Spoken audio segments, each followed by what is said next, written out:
He hadn't sat across from a woman at a dinner table in 6 years. Not like that. Not with the particular kind of quiet that meant something was at stake. His name was James. James Hartley. 41 years old, carpenter by trade, father by every definition that mattered. He drove a gray pickup with a cracked rear bumper he kept meaning to fix, and a daughter named Phoebe who was 11 and knew exactly where he kept the good scissors and refused to tell him. The morning it started was a Tuesday in late October, the kind of morning that arrived in Guelph the way November always threatened to. Cold enough to mean it.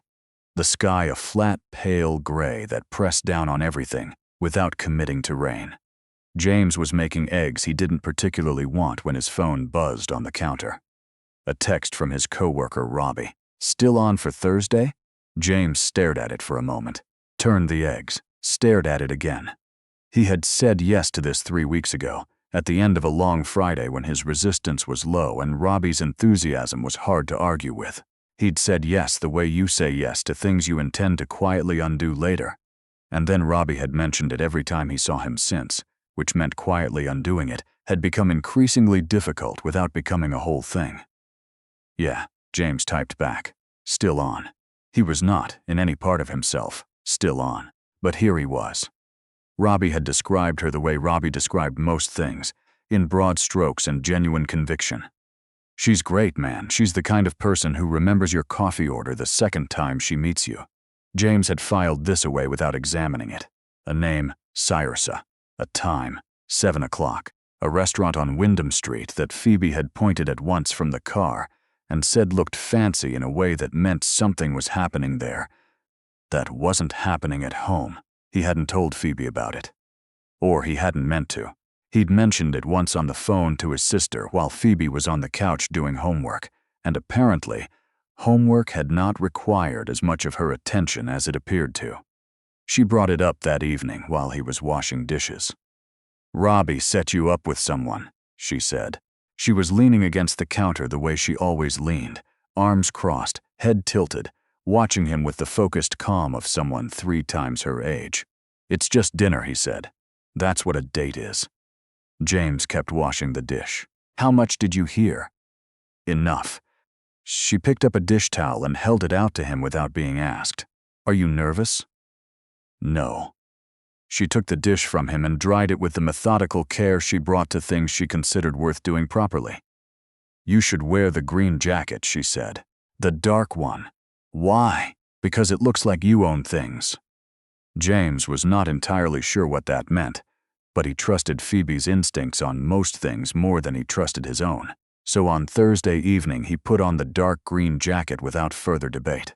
She was in the kitchen when he came downstairs, doing something with a piece of paper and a pencil at the kitchen table.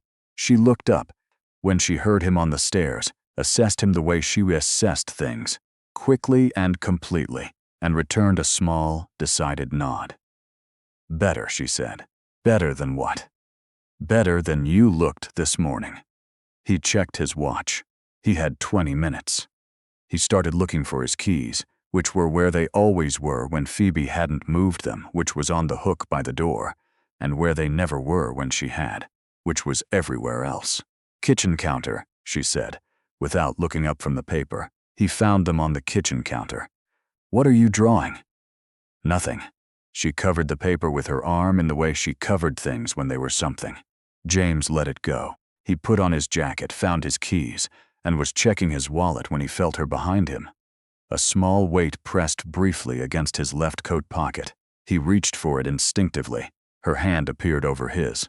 "Don't look yet," she said. "Phoebe, it's for later." She stepped back. "If it goes weird, you can look at it. If it goes fine, look at it after." What counts as weird? She considered this with more seriousness than the question warranted. "You'll know." He left the paper in his pocket. He kissed the top of her head. She walked him to the front door and stood in it while he went to his truck, the same way she stood in it every evening, watching until he reached the end of the driveway, as if she needed to confirm with her own eyes that he had, in fact, left. Their neighbor Deb from 3 houses down was already on her way over. Deb was 73, and made no secret of the fact that looking after Phoebe was the highlight of her week, which James suspected was mutual and which he was grateful for in ways he'd never quite found the words for. He drove downtown with the radio on and the heater one notch too high. He arrived 8 minutes early, parked around the corner on McDonnell, and sat in the truck with the engine off for 6 of those minutes, watching the street through the windshield, the way you watch things when you're trying to convince yourself they're ordinary. The restaurant was lit amber through the front window. People moved past on the sidewalk in coats and scarves, going about the business of a Thursday evening in October that had nothing to do with him. He was the kind of nervous that had no useful outlet. He'd faced harder things than dinner. He knew that. He'd sat in hospital waiting rooms. He'd signed papers in a lawyer's office. He'd come home to a house that didn't feel like a house yet and made it one, slowly, room by room, year by year. He knew what hard felt like. This wasn't hard, and yet his hands were sitting in his lap doing nothing useful, and he was 6 minutes into what was supposed to be his 7-minute wait. He got out of the truck. The restaurant door was heavier than it looked. He stood just inside it, in the space between outside and in, and tried to arrange himself into someone who did this with some regularity. He did not do this with any regularity. He was looking at his phone, not at anything, just at the screen, when he heard the door open behind him.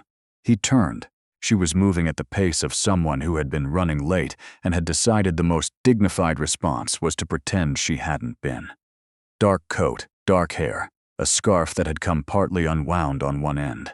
She was scanning the entrance with the look of someone searching for a landmark, and when her eyes reached him, something in them settled.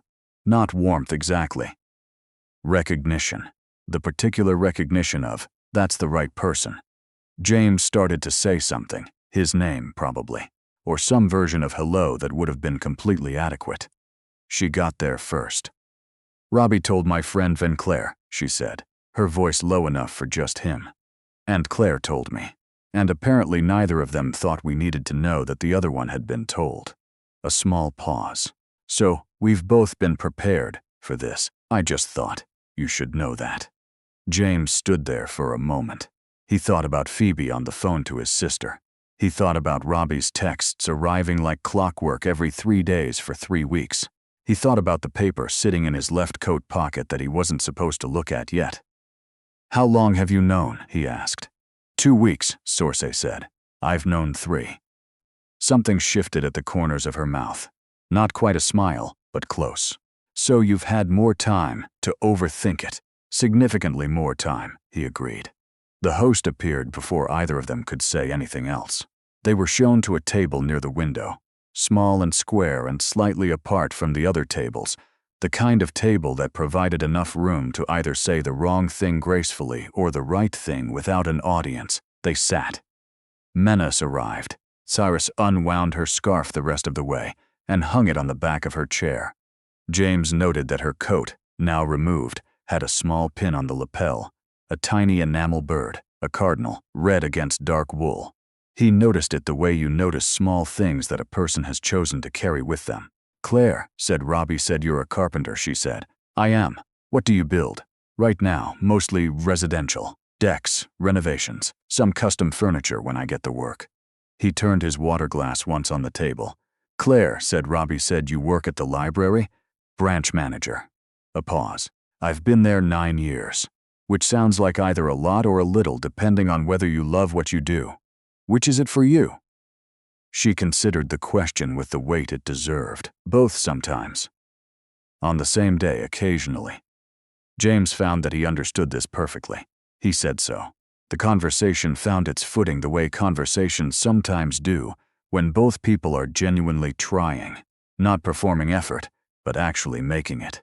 There was a quality to her attention that he noticed early and couldn't stop noticing. She listened.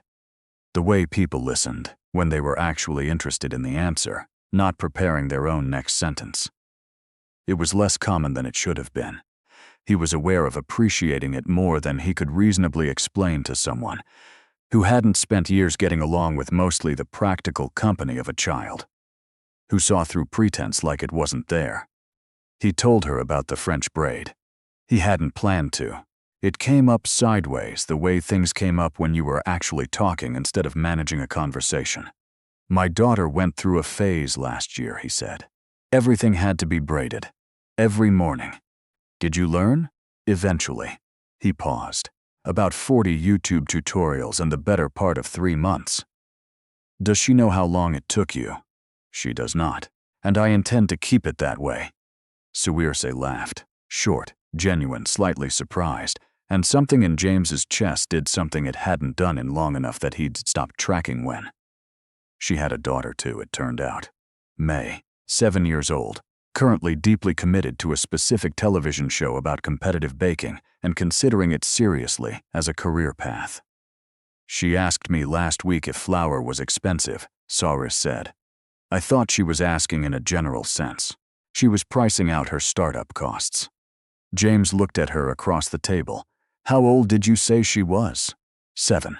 Source's expression was one he recognized. The particular combination of pride and mild alarm that was parenthood compressed into a look. She has a notebook. Of course she does. It has a lock on it. They ordered food. They ate it. James couldn't have said later precisely what he ate, which was unusual for someone who generally noticed food, because by the time it arrived he was no longer fully paying attention to anything except the conversation, which had the quality he'd forgotten some conversations could have. The quality of going somewhere without either person deciding to steer. He noticed, halfway through the main course, that she'd been smiling more easily than she had at the start of the evening. She'd arrived with a particular set to her shoulders, a composure that he recognized, because he'd practiced the same one standing outside on the sidewalk for the 3 minutes he'd spent not going in. She was still composed, but it had loosened at the edges. She was no longer working at it. And then the waiter came to ask about dessert, and they both said no at the same moment, and the waiter left. And the evening arrived at the particular point. An evening arrives at when the food is done, and the conversation has said most of what it came to say, and what comes next is the part neither of them had quite planned. Can I ask you something? James said. You've been asking things all evening. This one's different. He turned his water glass once. You said Robbie told Claire? Claire told you, and you knew for 2 weeks that you'd been set up, but you still came. I did. Most people would have, I don't know, felt weird about it, backed out, said it was too much information going in. Sorcy was quiet for a moment. She looked at the table, the kind of looking that wasn't evasion but consideration. I almost did, she said. I sat in my car outside my building for 20 minutes before I drove here. I had a very reasonable argument going for why it wasn't too late to cancel, and nobody would hold it against me. What changed your mind? She reached up and unclipped a small pin from her coat lapel. The cardinal. She turned it once in her fingers. May gave me this, she said. Last year. She found it at a craft fair and bought it with her own money. She said it was for when I was nervous about things. A pause. She's 7. She wasn't supposed to have noticed I got nervous about things. James looked at the pin in her hand. But she had noticed, Sayre said. And she bought me a cardinal because she said cardinals were good at showing up in winter, when everything else had gone. She set it on the table between them, small and red against the white cloth. I looked at it in the car and I thought, my daughter is 7 years old, and she is paying more attention than I've been giving her credit for. And she bought this for exactly this kind of moment. So, James looked at the pin for a long time. He reached into his left coat pocket. The paper was still there, folded small, the way Phoebe folded things she considered important. He unfolded it on the table. It was a drawing in pencil, 2 figures both sitting, a table between them. She'd given them both round faces. The one on the left had a jacket with careful cross-hatching she'd used to indicate the color green. The one on the right had longer hair and a small shape on the lapel that it took him a moment to identify, a bird. He stared at it. He looked up at Sours, who was looking at the drawing, and then at him, with an expression he couldn't immediately name. She doesn't know you, James said. She's never seen you. No, Sours said. She drew a bird. Sours looked at the cardinal on the table. She looked at the drawing. Something moved through her face that she didn't try to stop. It's not the same bird, she said. But her voice had gone quiet, in a way that said she knew it didn't matter. Below the drawing, in Phoebe's deliberate, slightly oversized letters, "She's probably scared too. That's okay. Be nice." James sat with that for a moment. He pressed 2 fingers to the edge of the paper and breathed through the thing that was happening in his throat. "She's 11, he said, which was not a full sentence, but Circe seemed to understand what it contained. "She sounds like someone worth knowing," Circe said. "She is." He folded the drawing again along Phoebe's creases. "May sounds the same." Circe looked at the cardinal pin, still sitting on the table. She picked it up and pressed it back onto her lapel carefully, the way you handle something you've already decided to keep. "I wasn't sure about tonight," she said. It was said simply, with no performance attached to it. Not in a rude way. In the way of, it's been a while since I've wanted something and not known how to let myself. James looked at her. How long? Long enough that I'd stopped noticing I wasn't. She looked at him with the kind of steadiness that wasn't indifference but its opposite. A kind of attention that had decided it could afford to be honest. "You?" "6 years, he said. She nodded. Not with pity, with the kind of understanding that didn't need to be translated. They asked for the check. They split it without making it a thing. They put on their coats and went out into the October street, which had gone colder and quieter while they'd been inside. The city in that late evening mode that felt less busy and more real. They stood on the sidewalk the way people stand when something has happened, and neither person is certain yet what to do with it. James knew this moment. He'd imagined it, in the vague way he'd been imagining the whole evening. The end of it, the polite conclusion, the return to the ordinary. He knew how to close an evening out. He was good at exits. He'd spent 6 years becoming very good at stepping back from things before they could become anything. He knew that if he said good night now and walked to his truck and drove home, he would build something safe out of tonight. He would mean it when he said it had been good. And in a week, the specific weight of it. Her laugh at the cardinal pin, the look on her face when she'd seen the drawing, the way she'd said it's been a while since I've wanted something, would soften into the general, and then into nothing, and he would have let it. He was very good at that. Circe was pulling on her gloves. She looked up.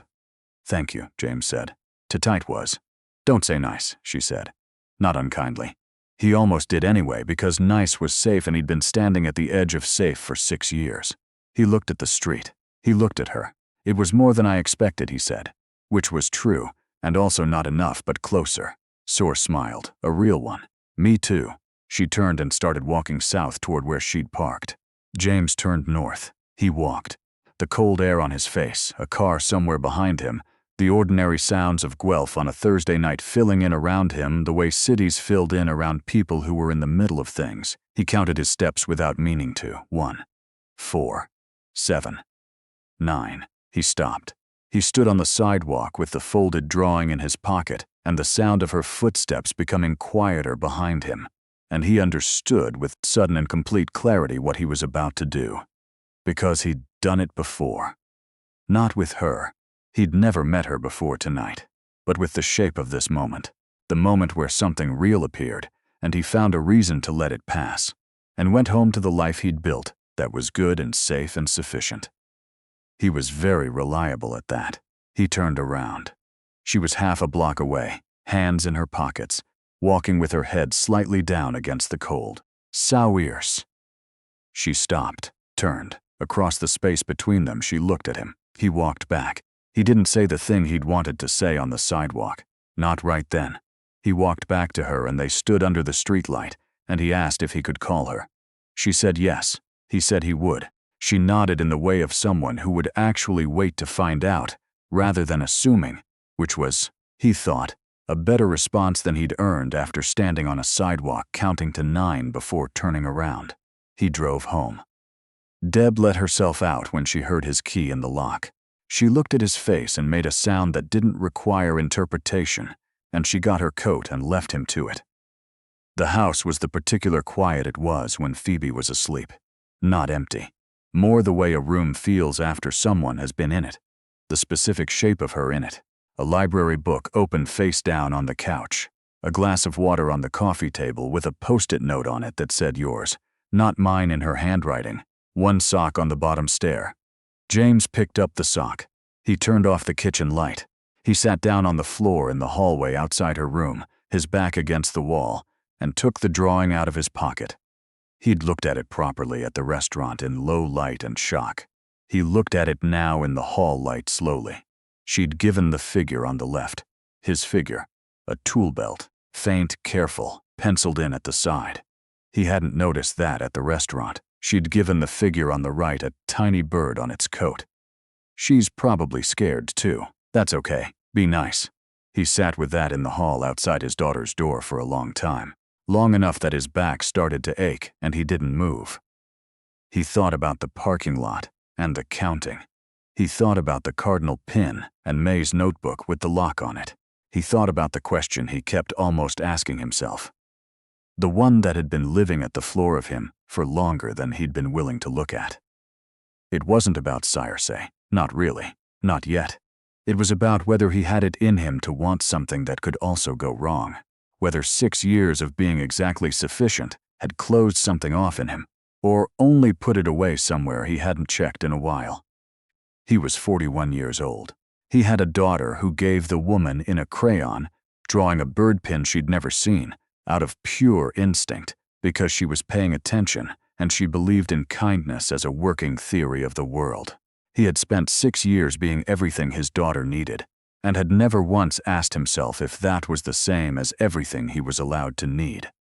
Behind Phoebe's door, slow breathing, the specific sound of her asleep, which he had registered without thinking about it, for 11 years the way you registered something, that had become as fundamental as the house itself. He didn't hear the sound change until the door moved. It swung open 3 inches.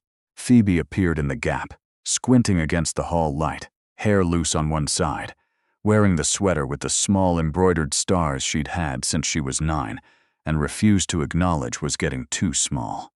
She looked at him on the floor, not surprised. Phoebe rarely looked surprised at the things adults did. She came out and sat beside him without being asked, tucking herself against his side the way she'd done since she was small enough that it required climbing. He put his arm around her automatically. She looked at the drawing in his hands, reached over and held it at the bottom corner, tilting it toward the light. She looked at it for a while.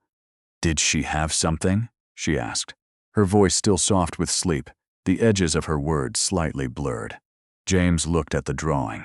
He thought about the cardinal, about the quiet way Circe had pressed it back onto her lapel. "Yeah," he said. "She did." Phoebe looked at the drawing for another moment. Then she reached over and tapped the small figure with the bird on its coat with one finger, gently, as though confirming something. "Good," she said. She stayed beside him for a while, warm and solid against his arm, her breathing slowing back toward sleep. Then she got up without comment and went back to her room, pulling the door to its usual angle behind her. James sat in the hall alone for a few more minutes. Then he got up, folded the drawing along its creases, and put it on the kitchen counter beside the post-it note that said, "Yours, not mine." He called Circe the next afternoon. They talked for 45 minutes. He called 3 days after that, and they talked longer. The first time all 4 of them were in the same place. May arrived with a notebook under her arm.